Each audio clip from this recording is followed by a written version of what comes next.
This is the studio Cezanne built for himself just outside Aix, so he could paint out here in the countryside with no distractions. It's been kept more or less as he left it.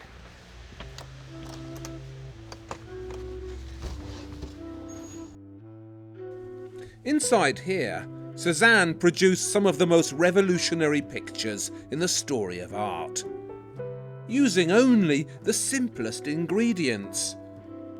All he needed was a bag of apples and a new way of looking. The middle of the 19th century was the great era of optical discovery. All sorts of remarkable things were found out about vision. What actually happens to the eyes when we see something? What does looking actually involve? It was an Englishman, Charles Wheatstone, who first described stereo vision in 1838.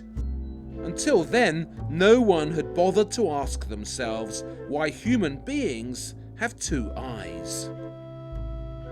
Why don't we just have one big eye right here in the middle? Wouldn't that be more practical, more visually economical? Well, no, actually, because the reason we have two eyes is that with two eyes we can see in stereo and judge distances more exactly.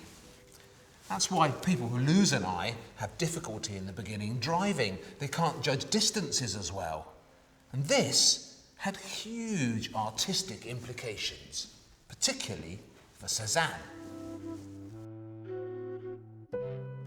If you stare hard at these apples I bought in the shop down the road, you'll notice that each eye sees them differently. The left eye sees them from over here, the right eye from over here. If I now combine these two views through the magic of television, I'll get a crude Cezanne-ish blurring. An optical tipsiness that's so Cezanne. Because what Cezanne realised was that traditional single-point perspective, where everything is arranged in a line in front of you like that, was wrong. What we actually do is see in stereo, through two eyes, each of which sees things from slightly different angles. The brain then combines these two images into a single view. It's a momentous discovery. Traditional perspective was under attack.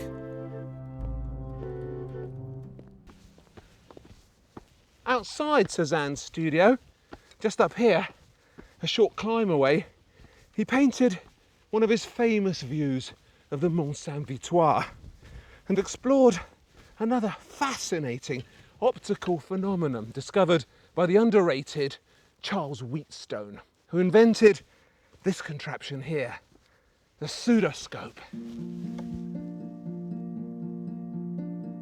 What this thing does is swap around all your optical information. So what you usually see in your left eye is moved to the right eye, and vice versa.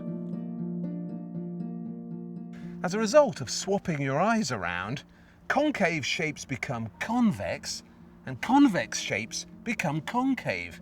Everything is reversed.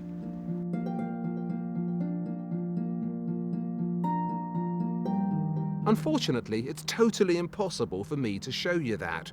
There is no way I can feed separate information to both your eyes. So what you have to imagine is that with one of these, the human face becomes a mask which you see like that. Backgrounds and foregrounds swap places.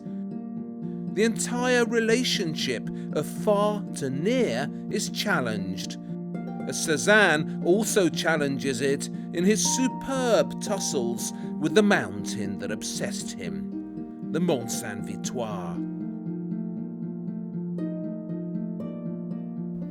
So did he actually use one of these? I don't think so. He wasn't a man for gadgets, but he would definitely have known about it.